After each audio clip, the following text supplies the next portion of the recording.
नमस्कार, जय श्री कृष्णा। स्वागत करता हूं मैं आपका अपने चैनल कुंडली शास्त्र में। मैं हूं एस्ट्रोलॉजर रतन सिंह। मकर राशि हो, मकर लग्न हो, कहते हुए थोड़ा सा अच्छा नहीं लग रहा है, थोड़ा दुखद है, लेकिन जैसी स्थिति है वैसी बताना ज़रूरी है। मैं हमेशा कहता हूं कि कोई डरने या डराने का मेरा काम नहीं है, बस आपको सावधान करने का काम होता है। कुछ लोग यदि इन बातों को समझ करके यदि कोई समस्या आ रही है उससे कुछ कम कर पाएँ, संभल पाएँ, तो हमारा उद्देश्य पूर्ण हो जाता है। क्योंकि ज्योतिष का भी यही उद्देश्य है, मार्गदर्शन करना। कुछ परेशानियां दिखती हैं, परेशानियां चारों ओर से दिखती हैं, या यूं कहूं कि विकट समस्या सी दिखती है। ये सिर्फ एक गोचर फल है, राशि के ऊपर फल है। आपकी लग्न, आपकी राशि, उसके ग्रह और फिर आपकी दशाएं, अंतरदशाएं, तमाम चीज़ों की बात किसी व्यक्ति के बारे में निर्धारण किया जा सकता है, लेकिन फिर भी गोचरों का अपना एक महत्व होता है। ठीक है, तो बस यही बात मैं आपसे आगे कहने आया हूँ, थोड़ा सा सावधान करने आया हूँ, थोड़ा सावचेत करने आया हूँ, और ये आपको सलाह देना है कि थोड़ा धैर्य रखिए। समय बदल जाएगा, स्थितियाँ बदलेंगी, चीज़ें आपके हित में होंगी और बहुत जल्दी होंगी। देखिएगा आप वो क्यों होगी ये भी मैं आपको ठीक ठाक तरीके से सिद्ध करके बता दूंगा। चलिए इस सप्ताह के बड़े गोचर के ऊपर बात कर लेते हैं। सबसे पहले तो सूर्य सिंह राशि में प्रवेश करेंगे 17 अगस्त यानी कि सोमवार के दिन। आप लोगों के लिए भगवान सूर्य नारायण का ये जो घर पड़ता है, ये पड़ता है 8वां भाव। हालांकि 6, 8, 12 का सूर्य को दोष नहीं लगता, लेकिन 8वें भाव की अपनी ही एक महत्वता है, उसकी एक अपनी ही ऊर्जा है। कोई भी ग्रह जब अपनी ही राशि के अंदर आता है तो वहाँ पे बलवान होता है।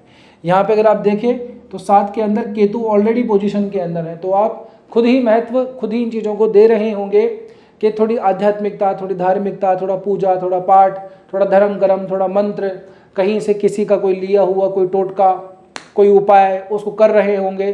कई लोग मैंने ऐसे देखे हैं जो मल्टीपल तरीके से काम करते हैं।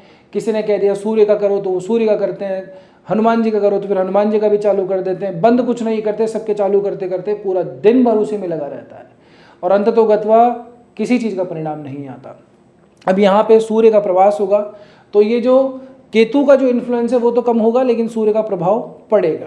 क्या प्रभाव पड़ेगा इसके बारे में बात करेंगे, आगे बढ़ेंगे। तारीख आएगी 18 अगस्त। 18 अगस्त को आप लोगों के लिए जो बिल्कुल केंद्र के अंदर गुरु जो बहुत ही शुभ अवस्था के अंदर बैठे हुए हैं, ये उच्चता नहीं है, उच्च के लिए पर्टिकुलर एक डिग्री होती है, उच्च से बाहर निकल चुके हैं गुरु, लेकिन फिर भी ये परम शुभ अवस्था के अंदर है। ये खाली हो जाएंगे और ये आश्लेषा नक्षत्र में जाएंगे। आश्लेषा नक्षत्र बुध का ही नक्षत्र है जो कि आपके भाग्य भाव का स्वामी बनता है। 20 अगस्त आएगी शनिवार। जो शनि महाराज हैं वो शनि महाराज का आपके लग्नेश, आपके राशिश बनते हैं। ये रेवती नक्षत्र के प्रथम चरण में प्रवेश करेंगे और नवमांश चक्र में देखेंगे तो ये 12वें भाव यानी कि धनु राशि में आ जाएंगे। 22 अगस्त आएगी आपके भाग्येश और साथ ही साथ में आपके षष्ठेश यानी कि बुध, ये ट्रांसफर करेंगे, पीछा करते हुए सूर्य का सिंह राशि में पहुंच जाएंगे। क्या कुछ प्रभाव पड़ेगा जरा देख लेते हैं। एक तो मैं थोड़ा सा सावधानी आप लोगों को बता दूं, यहाँ पे जो संबंध हमको दिखाई दे रहा है ये 6ठे और 8वें से संबंध काफी कुछ दिखाई दे रहा है। दशा, अंतरदशा, प्रत्यंतर दशा हो, महादशा नाथ हो या अंतरदशा नाथ हो, 6ठे का स्वामी 12वें से होके क्षमा कीजिएगा, 6ठे का स्वामी 8वें से होकर के निकले तो रोग पीड़ाएं कष्ट दे देता है। इस बात का विशेष ध्यान रखिए। अभी आप लोगों के लिए बुध जो है वो 6ठे भाव के स्वामी हैं, भाग्येश तो हैं ही, साथ में 8वें के अंदर 8वें भाव का स्वामी गया हुआ है। मंगल ऑलरेडी 3रे भाव में चल रहा है। मंगल को अगर आप देखें तो आपके लिए केंद्र के स्वामी और लाभ के स्वामी बनते हैं। मंगल स्वयं अपने आप के अंदर सर्जरी, ऑपरेशंस, हार्ट, कुछ कोलेस्ट्रॉल से रिलेट करते हुए, स्पोर्ट्स के अंदर तो कुछ इंजरीज, इन चीज़ों का कारक भी माना जाता है। 6ठे भाव के अंदर शत्रुहंता बनाता है, लेकिन फिर भी साथ ही के अंदर कुछ स्वास्थ्यगत समस्याएं भी दे देता है। तो इन चीज़ों का विशेष ध्यान रखिएगा। यदि इन चीज़ों से संबंधित कोई आपको परेशानी है तो स्वास्थ्य का विशेष ध्यान रखिएगा। इस भाव का स्वामी आगे निकल रहा है 22 अगस्त को बुध, 6ठे का स्वामी 8वें से होकर निकलेगा। तात्पर्य इस बात का यह है कि जिन लोगों को थोड़ी सी स्किन से संबंधित स्पेशली प्रॉब्लम है, या कंठ में, वाणी में, या फिर वोकल से रिलेट करती हुई कोई प्रॉब्लम है, बोलने करने में दिक्कत आती है, ठीक से नहीं बात कर पाते हैं, कम्युनिकेशन के अंदर प्रॉब्लम है, या चर्म से संबंधित, स्किन से संबंधित कोई डिजीज़ है, कोई सिरोसिस है, किसी भी तरह की एलर्जी है, तो कृपया करके सावधान रहिए। इस समय पर वो चीज़ें थोड़ी ज़्यादा ट्रिगर हो सकती हैं। ठीक है ना। सूर्य का इस भाव के अंदर आना, 8वें भाव के अंदर आना, केतु के साथ संयोग बनेगा, तो ऐसे समय के अंदर ये ऐसा जरूर होता है कि यदि व्यक्ति अच्छे ठीक ठाक पद के ऊपर है तो उसके हाथ से, उसके नाम से, उसके काम से बड़ा अच्छा खासा एक अनुष्ठान जरूर से होता है। अनुष्ठान देखा गया, अनुष्ठान ऐसा है जिसमें बहुत सारे लोग सम्मिलित हों या व्यक्तिगत रूप से स्वयं भी सम्मिलित हों। अनुष्ठान चाहे वो मंत्रों से संबंधित हो, चाहे वो घर में पूजा पाठ हो, या आप किसी के अंदर सम्मिलित हो, किसी ने रामकथा करवाई है, किसी ने भागवत करवाई है, आपको बुलाया है, आपका उसमें सहयोग है, इस तरह के काम व्यक्ति के हाथ से ज़रूर होते हैं ऐसे समय पे। तो ये अच्छी बात है, अगर ऐसा होता है तो पार्टिसिपेट कीजिएगा अपनी शक्ति, अपने सामर्थ्य के अनुसार। ठीक है, अब कुछ अच्छी बातें भी बता देता हूँ मैं आप लोगों को। पहली बात तो ये कि एक तो ये जो मंगल आपको दिखाई दे रहे हैं, क्योंकि आपके लाभ ही चतुर्थांश हैं, करियर के बारे में बात करें, सुख के बारे में बात करें, लाभ और प्रॉफिट और करियर की ग्रोथ के बारे में अगर बात करें, तो इन सब चीज़ों से आप लोगों के लिए मंगल काफ़ी एसोसिएटेड है। इस सप्ताह का जो शुरुआती समय होगा सोमवार, मंगलवार और लगभग बुधवार का समय, मंगल नवमांश चक्र के अंदर आपको मकर राशि में मिलेंगे, जो कि इनकी उच्च की राशि है। ठीक है ना। यहाँ पे शनि भी अभी विराजित हैं, तो मंगल और शनि की युति बनेगी नवमांश चक्र के अंदर। यहाँ पे मंगल बैठेंगे और शनि भी आ जाएंगे, तो आप अपने व्यक्तित्व के अंदर अच्छा खासा परिवर्तन देखेंगे। कुछ ऐसी समस्याएं हैं जिसमें आलस है और निरंतरता नहीं है, दीर्घ सूत्री है। श्रीमद् भगवद गीता में एक शब्द आता है दीर्घ सूत्री। दीर्घ सूत्री उसे कहते हैं जो लंबे काल की योजनाएं बनाता है, हर काम को कल पे टालता रहता है। तो अगर इस तरह की व्यवस्थाएं चल रही हो तो मंगल के इस नवमांश चक्र में आने से आप लोगों के लिए ऊर्जावान अपने आप को बनाएंगे। काम जो आपने बना रखे हैं, जो पेंडिंग चल रहे हैं, उसको एग्जीक्यूट करने का अच्छा खासा समय आएगा। ठीक है ना। तो ये जो नवमांश चक्र की स्थिति है आपकी राशि के ऊपर से, तो ये आपके हित में ही रहने वाला है। ठीक है। इसके अलावा शुरुआती चरण के अंदर ही यहाँ पे सूर्य को अगर आप देखेंगे तो नवमांश चक्र के अंदर, क्योंकि मघा नक्षत्र का प्रथम चरण पड़ेगा, तो सूर्य नवमांश चक्र के अंदर यहाँ पे आप लोगों को मिलेंगे मेष राशि के अंदर। ये रही मेष राशि। मेष राशि के अंदर सूर्य उच्च के होते हैं, यानी कि सप्ताह की शुरुआत में सूर्य और मंगल दोनों ही नवमांश चक्र में उच्च के रहेंगे। एक संबंध बना रहा है लग्न से, एक बना रहा है चौथे भाव से। तो आप लोगों के लिए समय पे संपत्ति से संबंधित कोई अगर निवेश करना हो तो उसके लिए अच्छा है, और वह ऐसी संपत्ति जो खुद के स्वामित्व में हो, ऐसी संपत्ति या ऐसा कोई भी काम जिसमें आपकी खुद की धन की वृद्धि होती हो, उसके अच्छे संयोग बनते हैं शुरुआती चरण के अंदर। इस भाव से भी नवम पंचम का संबंध बनता है, तो यहाँ से भी आप लोगों के लिए हित में ही रहने वाला है। ठीक है। सारी चीज़ें बुरी नहीं है, कुछ अच्छी भी हैं। एक अच्छी बात ये भी है कि गुरु अगर आप देखेंगे तो सूर्य और बुध साथ में मिले हुए थे, गुरु अस्त चल रहे थे, गुरु भी उदय हो चुके हैं। अब अकेला गुरु है। गुरु जैसा जो ज्ञानी ग्रह है वो अकेला ही ठीक रहता है, क्योंकि किसी भी भाव के ऊपर जब बहुत ज़्यादा ग्रह बैठ जाते हैं तो उस भाव के जो पोटेंशियल है उसको बहुत ज़्यादा प्रभावित करते हैं, उसको कम कर देते हैं। तो जो सप्तम भाव है यहाँ पे गुरु का प्रभाव है, गुरु सीधी सीधी दृष्टि डाल रहे हैं। अस्त ग्रह थे तो दृष्टियाँ भी एक तरीके से थोड़ी धुंधली ही हो गई होंगी। यहाँ से आपके लाभ तीसरे और आपकी राशि के ऊपर गुरु की दृष्टि पड़ती है। गुरु अकेले हो जाएंगे 22 तारीख के बाद में, तो अंततोगत्वा आपके लिए काफ़ी हित में ही है। यानी कि गुरु ने बहुत ज़्यादा आप लोगों की बागडोर संभाल रखी है। मंगल सूर्य बुध अगर ये आप लोगों के लिए ठीक नहीं चल रहे हैं तो गुरु पे ध्यान दीजिए, गुरु को और बली बनाइए। देखिए जो बलवान है उसको और बली बनाना चाहिए, कमज़ोर को क्या बली बनाना है, उसमें तो ऊर्जा व्यर्थ ही होगी। आवश्यक हो तब ये काम करना चाहिए, बाकी जो बलवान है उस पर ज़्यादा ध्यान देना चाहिए, क्योंकि संकट से निवारण उसी के हाथ में रहता है। तो गुरु को बलवान बनाइए। गुरु से संबंधित दान भी कर सकते हैं, गुरु से संबंधित कोई भी मंत्र है उसका भी आप स्मरण कर सकते हैं। विष्णु सहस्त्र नाम बहुत अच्छा उपाय रहता है। वैसे तो जो कर सकते हैं वो करें, कहने को तो बहुत आसान होता है विष्णु सहस्त्र नाम कर लो, लेकिन हमें मालूम है विष्णु सहस्त्र नाम कितना कठिन पड़ता है। अभ्यस्त होने के बावजूद भी उसके अंदर कम से कम 25 से 30 मिनट लगते हैं। बहरहाल अगर आप करते हैं तो बहुत बढ़िया है, अन्यथा अभी आपको इन चीज़ों पे थोड़ा सा ज़्यादा ध्यान देना चाहिए। अब मैंने कहा आपको शुरुआती चरण में मंगल जो है वो आपकी राशि पाएंगे, और नवमांश चक्र के अंदर सूर्य भी आपके इस भाव के अंदर आएंगे। यहाँ से मंगल को देखेंगे तो संबंध बनाता है मंगल शुक्र के ऊपर, यानी कि आपके कन्या राशि के ऊपर भाग्य भाव पर दृष्टि डालता है। यहाँ से 12वें भाव पर दृष्टि डालता है और फिर से लगन के ऊपर दृष्टि डालता है, यानी कि मंगल का इम्पैक्ट काफ़ी ज़्यादा पड़ा हुआ है। मकर राशि के लिए मंगल जो है काफ़ी कुछ कारक बनता है, क्योंकि उसको भाव भी जो है अच्छे खासे दिए गए, केंद्र भी हैं, लाभ भी हैं। तो मंगल अगर कुंडली में वीक चल रहा है उस पर भी ध्यान दीजिए, मंगल को भी बलि करना जरूरी है। सामान्य सी चीज़ें ये हैं कि आपको हनुमान जी की आराधना करनी चाहिए। ठीक है ना। मैं जनरली उपाय नहीं बताता हूँ, क्योंकि मुझसे वो चीज़ें नहीं होती कि फला उपाय कर लो, चनिया उपाय कर लो, ये लौंग तक काली मिर्च, ये कपूर, ये जला लो, उससे कर लो, उससे कर लो, ऐसा नहीं होता है। जिसकी जैसी पत्रिका है, जिसको जैसा उपाय करना चाहिए उसको वैसा ही लाभ मिलता है। जैसे मेडिकल स्टोर वाला है वो 50 दवाइयाँ दे देते हैं, लेकिन हर दवाई पे लिखा रहता है कि डॉक्टर का प्रिस्क्रिप्शन जरूरी है। तो आप ज्योतिषी को दिखा करके ही उपाय करना चाहिए। अनाप शनाप उपाय करने से कोई लाभ नहीं मिलता है, कई बार चीज़ें बिगड़ हो जाती हैं। बहरहाल तो मंगल पे ध्यान दीजिए, आपकी ग्रोथ जो है मंगल के हाथ में है, मंगल के हाथ में रहेगी, मंगल अच्छा चल रहा है इस पॉइंट के व्यू से। ऑफिस के अंदर अगर पॉलिटिक्स वगैरह झेल रहे हैं, कोई टाइम खिंचाई होती है, आपको क्रेडिट नहीं मिल रहा है, इस तरह की चीज़ें हैं, तनाव है अपने कॉम्पिटिटर से, अपने कोलीग से, अपने सीनियर से, अपने जूनियर से, तो यहाँ से मंगल उन चीज़ों को दमन करता हुआ नजर आता है। ठीक है ना, तो मंगल को बली बनाइए, गुरु को बली बनाइए, चीज़ें ऑटोमेटिकली सेट हो जाएंगी। मैं कह रहा हूँ कि स्थितियाँ हैं आज जैसी हैं कल नहीं रहेंगी। अगला महीना आएगा सितंबर का लगभग 7-8 तारीख के आसपास, ये बुध आगे ट्रांसफर करेंगे, उच्च की अवस्था को प्राप्त करेंगे आपके भाग्य भाव के अंदर, और तब देखिएगा आनंद आ जाएगा। और उसके बाद में शुक्र भी तब तक आगे ट्रांसफर कर चुके होंगे, 1 सितंबर के आसपास ये दशम भाव के अंदर आएंगे। दशम का अधिपति दशम में, भाग्य का अधिपति भाग्य में, बहुत ज़बरदस्त तरीके का राजयोग बनेगा। तो ये तमाम चीज़ें जो इधर चल रही हैं थोड़ी सी इसमें कमी आ जाएगी।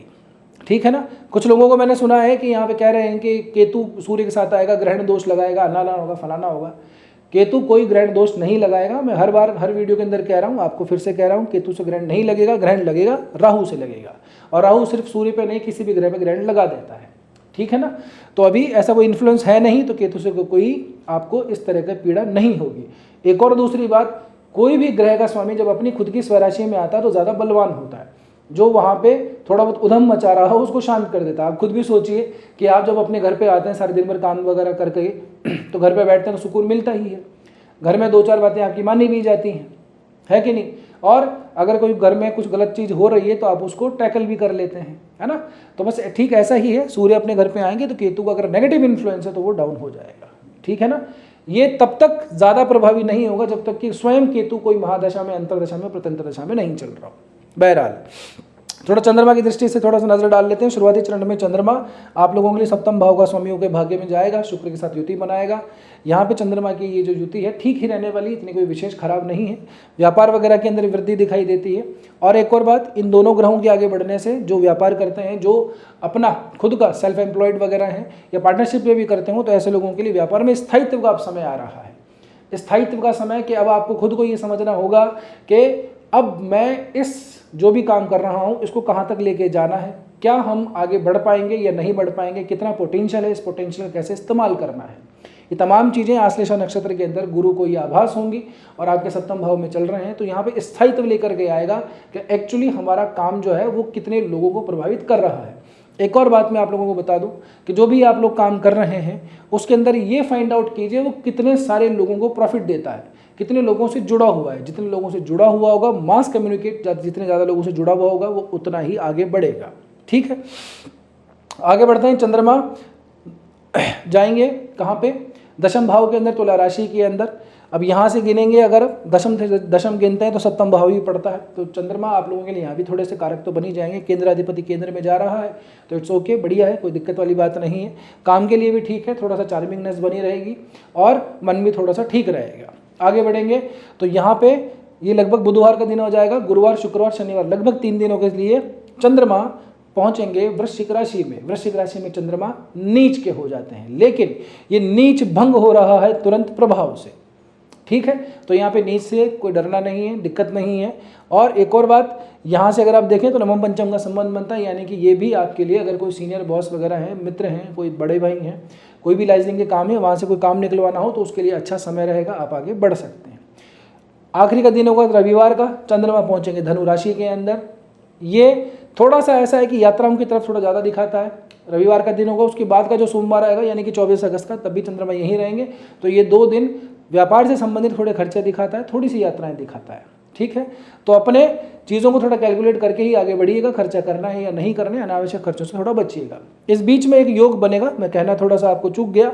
चंद्रमा जैसे ही तुला राशि में आएंगे, गुरु यहाँ पर है, केंद्र के अंदर दोनों बैठे हुए हैं, ये गज केसरी योग का निर्माण होता है, जो कि आपके लिए फिर से अच्छा ही रहने वाला है, ना सिर्फ व्यापार के पॉइंट ऑफ व्यू से बल्कि दाम्पत्य के पॉइंट ऑफ व्यू से, रिलेशनशिप के पॉइंट ऑफ व्यू से और आपकी जो वर्किंग प्लेस है उसके पॉइंट से, है ना। ये शुभ योग है, अच्छा है, बड़े काम होते हैं ऐसे समय के अंदर।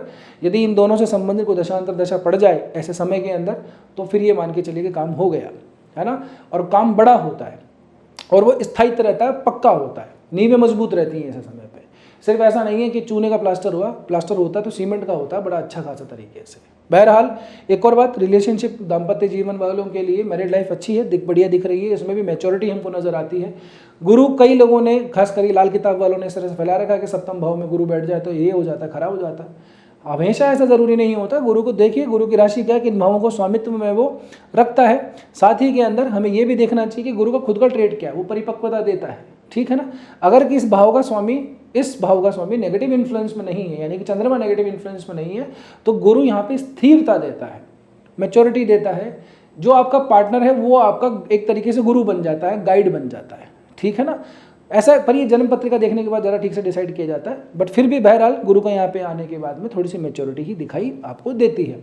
व्यापार वगैरह के अंदर ठीक है, कोई समस्या वाली बात नहीं। बात कर लेते हैं रोमांस की, रिलेशनशिप वालों के लिए। तो यहाँ का स्वामी नीच का होकर के बैठा हुआ है पंचम भाव के अंदर, नवम से पंचम संबंध बनाता है, उस दृष्टि से ठीक है। लेकिन थोड़ी सी यहाँ पे दिक्कत ऐसी आ जाती है अक्सर कि आप आपके पार्टनर के ऊपर अनावश्यक ही थोड़े से डाउट करने लगते हैं, बातों के ऊपर उनको थोड़ा सा चिड़चिड़ाते हैं कई बार, और अनावश्यक ही अनर्गल आरोप भी लगा देते हैं या मन में थोड़े से थॉट आते हैं। तो इन चीज़ों को थोड़ा सा हटाइए साइड के अंदर। समय थोड़ा सा जो है बदल जाएगा, ठीक है। अभी आपको इस तरह के विचार नहीं करने चाहिए जब तक कि कोई स्ट्रॉन्ग रीज़न नहीं हो। बाकी रिलेशनशिप के मामले में ठीक है, रोमांस वगैरह में वृद्धि होती हुई दिखाई देती है, ठीक है। राहु केतु के अंदर कोई विशेषता अंतर अभी आया नहीं है, जिनमें अंतर आया है वो मैंने बताया है। खर्चों से संबंधित चीज दिखाई देती है क्योंकि लग्नेश राशि नवमांश चक्र में धनु राशि में जाएंगे 20 तारीख के बाद में। 6, 8, 12 भाव बहुत ज़्यादा बली हो रखे हैं, तो अपने स्वास्थ्य का विशेष इस समय पर ध्यान रखना है आप लोगों को, ठीक है ना। ऐसे समय के अंदर कोई बड़ा निवेश करने से भी थोड़ा बचना चाहिए। पैसे वगैरह किसी को देने से भी 10 बार पहले सोच लेना चाहिए कि वापस आएंगे या नहीं आएंगे। यदि ये उम्मीद है ही नहीं कि आएंगे या ज़रा सा भी 20% भी डाउट हो तो मत दीजिएगा, ठीक है। पैसों से संबंधित निवेश करने से थोड़ा सा बचना चाहिए आदमी को। इसी समय पे जो विदेशों से संबंधित हमारे दर्शक रहते हैं या विदेशों में काम भी करते हैं, एक्सपोर्ट है, इंपोर्ट है, विदेशों में आना जाना लगा रहता है, परमानेंट सेटलमेंट है, वीज़ा वगैरह क्लियर नहीं हो रहा है, ग्रीन कार्ड नहीं आया, कई तरह की चीज़ें होती हैं, तो उसके लिए ये समय काफ़ी ज़्यादा ठीक है, अच्छा है। इवन इस भाव का स्वामी एक तो बढ़िया शुभ अवस्था के अंदर चल रहा है, दूसरा 8वें का 12वें से नवम पंचम का संबंध बनता है, तो ये भी दोनों ही ठीक है, दोनों मित्र बनते हैं। कुल मिला के गणना यही कहती है कि विदेशों से संबंधित काम करने वाले जिनका ट्रैवल वगैरह रहते हैं उनके लिए काफ़ी कुछ ठीक है। विकट समस्या, ज़्यादा परेशानियां कहाँ हैं वो मैंने आपको शुरुआती चरण में बताई, स्वास्थ्य को लेकर के और धन निवेश से संबंधित। अब यहाँ तक पहुँचे हो तो उम्मीद करता हूँ कि वीडियो ठीक ही लगा होगा।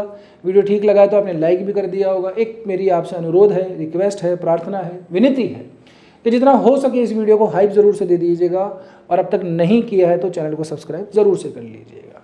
बाकी बस आज के वीडियो में इतना ही, मिलते हैं अगले वीडियो में। तब तक के लिए स्वस्थ रहिए, मस्त रहिए, अपना और अपनों का ध्यान रखिए। जय श्री कृष्णा, जय श्री राम, हर हर महादेव, जय गौरी शंकर।